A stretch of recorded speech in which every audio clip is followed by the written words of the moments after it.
Hello, my name is Michael Ravenwood, and I'm making this video because a number of people have asked me, how exactly does SkyFire promote ecological awareness and renewable energy? And that's a very good question, so I thought I would address it here in a video. So first of all, I'd like to define those terms. When you say I'm promoting this or that, you really have to explain what it is that you mean by those things, right? And then you can demonstrate whether you're actually promoting them or not.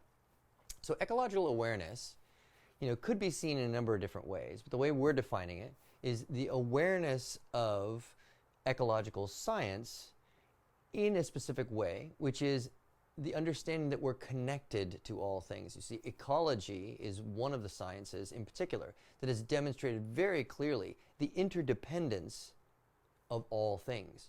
So, for example, we tend to think of the things within us, our lungs, our heart, and whatnot, as essential parts of what we are. They are us, right? Whereas things outside of the body we tend to think of as not us. But let's examine that a little more carefully, right? So our lungs absorb oxygen from the air, right? And if we didn't have oxygen from the air, then we would perish, right? So we wouldn't exist. So really we are also like part of a system of which the air is a part. And another part of that system is that there are plants that then convert the carbon dioxide that we breathe out back into oxygen so that we can breathe that back in. So really, not only are our lungs and our heart, which are within our body, necessary for our survival, but also the air and the plants are just as necessary. If they didn't exist, we wouldn't live. So is it really meaningful to say, well, we're not the plants? Well, in a certain way, but in another way it isn't. In a specific way, it's really important to acknowledge that we are part of a greater system of which the plants are an essential part. And so ecological awareness is the awareness of our interdependence with the environment. And now there are other sciences, biology in general, and then quantum physics, which demonstrate very clearly this interconnectedness between really all things. And so ecological awareness is the awareness of our connection and the importance also of our respect for that connection. So then we come to renewable energy. So renewable energy generally is referring to accessing the types of energy which are renewable, meaning that they are not a finite source of energy that we're using up, specifically at a rate that is in excess of the rate at which that energy source is being replenished. For example, fossil fuels. It took billions of years for fossil fuels to accumulate in the density and the quantity that we have them today, and yet we're using them up at a rate which is far in excess of the rate at which they're being replenished. Never mind the pollution that they create. So we would term fossil fuels and the use of that as energy not a renewable energy, but solar, for example. The sun is constantly raining down energy, and it doesn't take anything from the sun for us to put up panels and receive that energy and utilize it for our own purposes. Also, tidal power, the waves and the tides as they come in and out, they produce a tremendous amount of energy. And if we put buoys up, we can take that energy, convert it into electricity, and use it for our own purposes. Geothermal energy, wind power, these are all forms of renewable energy that we want to encourage, because when we use those as a culture, that allows us to come more and more into harmony with nature, where our existence on the planet is not reducing the ability of the planet to sustain life for other species and our own. But there's another form of renewable energy which isn't commonly referred to that we at SkyFire really want to promote. Now that's love. So love is a renewable energy in the way we look at things. How? Well, if you look at the sun and the waves, solar might be seen as fire, the waves might be seen as water, geothermal energies like the earth, and there's also wind power as air. So these are all natural elements which we can draw power from. But we are also aspects of nature, right? The earth at one time was a very basic, huge ball of rock and magma, and all these things evolved and evolved and evolved, and eventually the earth evolved into us. We are the earth.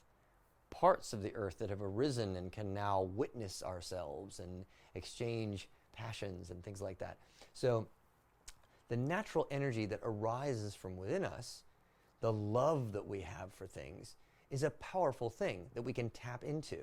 So for example, when we're, let's say exhausted at the end of a long day, and yet a friend calls us and tells us that our favorite band is playing at a club nearby.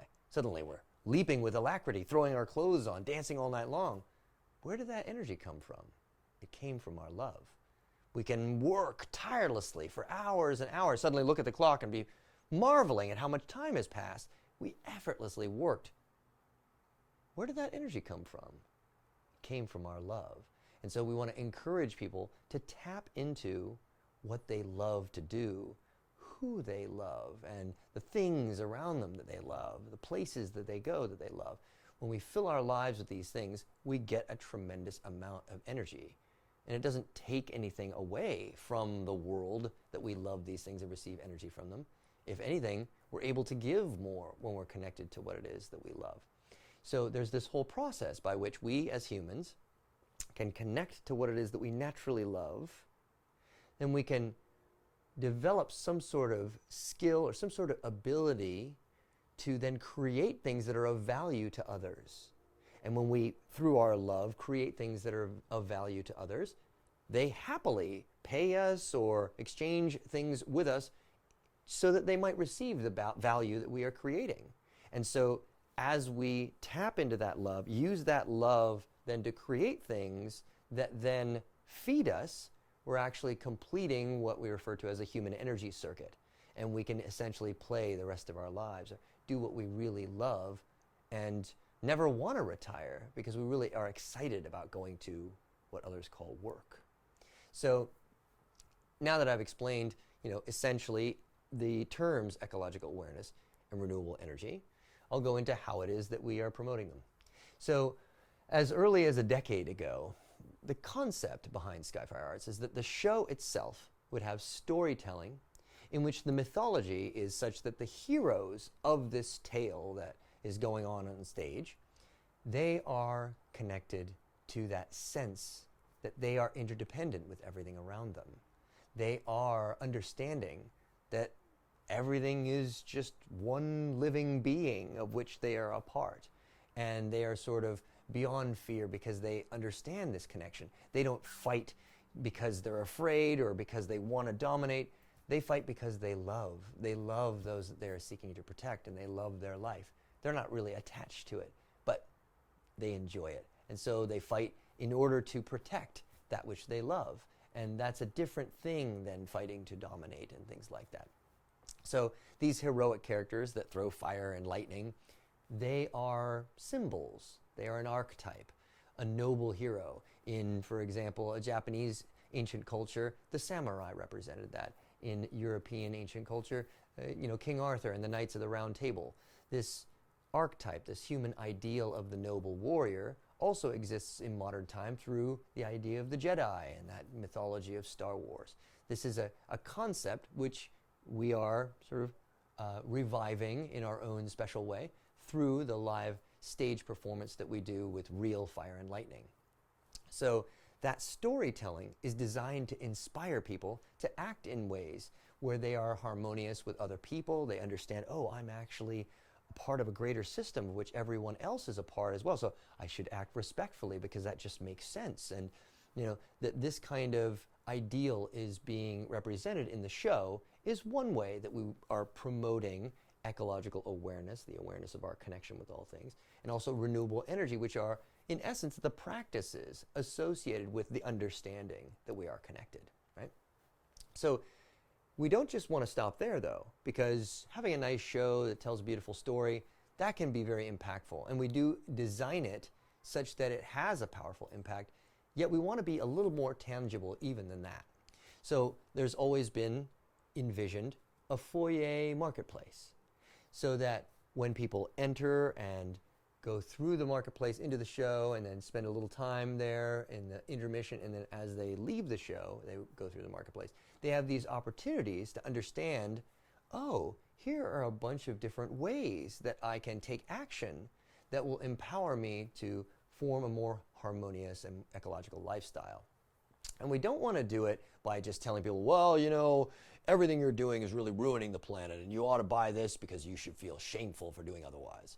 No, we want to encourage people to understand that actually what benefits the planet benefits them. We want to put up signs that say, save $5,000 a year and help the planet. Here's how. Save $200 a month and preserve a beautiful world for future generations. Here's how. And so in this way, we want to afford people, opportunities to connect with ecological goods and services, essentially.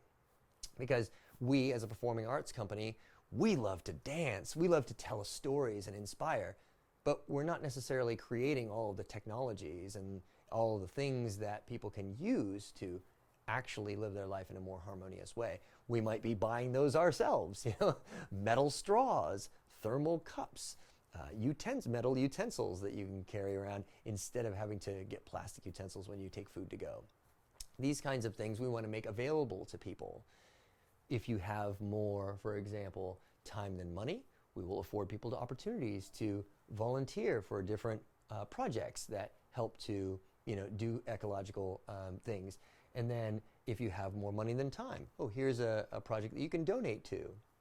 We want to just make it really easy for people to fulfill that intention that really just about everybody has, which is that they want to do something that is meaningful in the world. They want to feel like they're helping somehow. And we know that many, many people these days, they know that something really challenging is going on in our world today, that the way that our culture is developed, not blaming anyone, just understanding, oh wow, the way that culture is developed, we're really compromising the planet's ability to sustain life in the future. And so a lot of people feel very guilty about, very shameful for the way that they've inherited this culture, really. And we want to say that there isn't really any need for that. It doesn't serve anyone. Acknowledging it, that is important. Taking steps to do something about it, that is also important. But those things are even harder to do when you feel shame or blame around it. If you just recognize, oh, okay, I inherited this culture. I'm doing these things. I'm just living my life. This is how I'm sustaining myself. What's one thing that I can do this week and one thing that I can do next week that will help move me towards a more ecological, lifestyle? So now to move on to some of the other things, because these two things, we have been able to do to some degree already.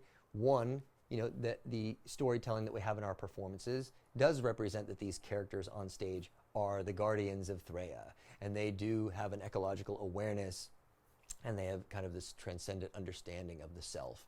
And in that way, we are, through our storytelling and the performances, we are accomplishing that first goal. We have as of yet, though, to actually build the marketplace. So what we've started to do instead is through SkyFire Academy classes, through our newsletter, and now, starting soon, through our social media posts, we're offering other ways that people can connect to a more ecological lifestyle. So in terms of the Academy, a couple of the ways that we've discovered that human behavior really changes is through social reinforcement and also through immediate rewards. So when people make small commitments and then fulfill those commitments, they feel good about themselves. And so they want to do more. And then they do more, and then they feel good about themselves. And that creates this kind of chain reaction of positive development in one's life. And so through the Academy, we introduce people to this idea and encourage them to adopt these kinds of changes. So through the workshops, we've done that. And then through the newsletter, we've created opportunities for people to connect with what we referred to as featured innovators. So the featured innovators in the beginning were people like Nikola Tesla and Buckminster Fuller, people who are really inspiring. But then we realized, is this as tangible as we can get with our results? So we decided to start to shift towards people like Lynn Twist and Paul Hawken and people who are more in the modern times doing specific things that people can connect with that will help move human culture in a more environmentally conscious direction. So, through our newsletter, we've been doing that. And then now, through our social media posts, we've decided to start something called Sustainable Sundays. So where we put out social media posts that specifically offer people the opportunity to, like in the newsletter, connect with these projects that are doing things to help move human culture in a more ecologically conscious direction. So I hope that this answers the questions about well, how exactly is SkyFire promoting ecological awareness and renewable energy. I'll say one final thing. So I've also heard people say, well, how can you throw fire and lightning around, and not yet have connected with a solar sponsor where you can get all of your energy from solar, or not yet been able to use, carbon neutral fuels somehow or whatnot. How can you kind of be going in this direction in order to do something which is the other direction, or promote something which is the other direction? And really, it took me quite a while when I first discovered this kind of inconsistency, seemingly, right, to understand how I could resolve my feeling that it was something very natural to me and my passion for doing it, with this, understanding that to some degree it is contrary to my principles. And I'll tell that story first, and then I'll get to an example that I hope will illustrate how I feel like we can still, by using some energy, move towards a world in which we're more harmonious ecologically. So what happened for me is that I was a fire dancer for a few years, and I was thinking to myself one day, God, like, I have a metal straw, I have these, utensils I carry around, I have the thermal cup, so I don't use paper cups when I get drinks to go. I do these things in my life and try generally, to do things which, are more in harmony with nature as I move along in my life. I want to be an ecologically conscious human being. But then I'm also a fire dancer. I also pour fuel on these instruments and light them on fire and burn them, and more toxins go in the air. Like, how is that consistent? How does that really work? Is that right? Should I quit that? Is that really for my own glory and I should just abandon it? Or what is that? And I had to look very deeply into the situation. And for myself, what I discovered is that I love it. I love fire dancing. And when I do it, I feel like I was born to do it. And people who have watched me have said that, like, it looks like you were born to do that. It's awesome. And so to some degree, I had to reconcile that. Like, how does this thing that feels so naturally to me, reconcile with this other part of my life, this other understanding that I have? And so what I did is I kind of reached back into history, and in my youth I took a class called Environmental Ethics. And in it they talked about how ethics could be a subject where you consider the rights or the benefit or the good of everything, not just humans or even animals, but also plants and the earth itself. What if your ethical considerations included everything? How would life work? What would it be like? And so ultimately that class arrived at this understanding that, well, as a human, to some degree, you kill in order to live. Just walking around, you crush ants or you kill microbes, just keeping yourself healthy. You have to, whether you eat animals, which are more like us, or you just eat plants, you are killing something and eating it in order to live. So, in general, the best idea is to just do as little harm as you can. Try and leave the world a better place, because inherently, just by being alive, you're taking life. And so you want to just create as much good or as much benefit as you can. And hopefully, you will make it worth the while to have you as an existence, because the earth created you. You didn't get to choose that. So just do the best that you can and give as much as you can in return for this beautiful life that you get to have. And so I thought about that, and I realized that what I could do, since people like to watch me fire dance or whatnot, I didn't actually get into fire dance to have people look at me. I got into it because I just loved the way it felt, and the roar of the flame and the light. It was just so beautiful. I just loved to do it. But pretty quickly I learned that as I was doing it, people would start to gather and they'd check it out and they would give me compliments, and I'm not going to lie, it felt good. And when people are watching me, I get a little more energy, into it. And so I'm human in that way. It's not for that specifically, though, that I started doing it. It was more like, oh, this is a natural evolution of what it is to do this and to feel natural doing this. And so what I determined is that I would use the opportunity of having an audience to share some of the deeper and more profound realities that I've arrived at in my life, and to share the perspectives that might help others make choices that would bring them more in harmony with themselves and with nature.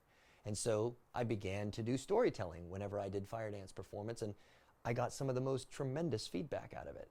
I heard from people say things like, well, the best feedback I have ever gotten is that people have said things like, that thing you said, I mean, the fire dancing was great and everything, but that thing you said, it's exactly what I needed to hear in my life right now. And I've gotten that several times, and it warms my heart. It's like a beautiful experience as an artist to feel like you've touched someone. And they would say things like, oh, it's because I'm in this fight with my brother right now, and that thing you said, now I understand exactly what I need to say to them. Or they'd say other things about like just why that particular thing I said was what they needed to hear. And I felt like, yes, now I've found how I can reconcile those two things.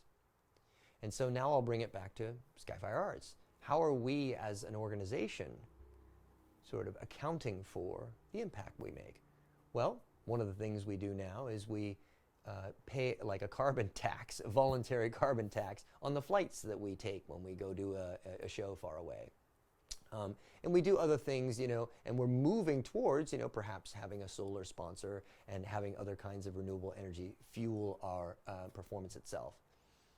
But in the meantime, I'll just provide one example that I think is really poignant and that will perhaps help someone who's very doubtful understand how it is that we justify what it is that we do in terms of the bigger picture.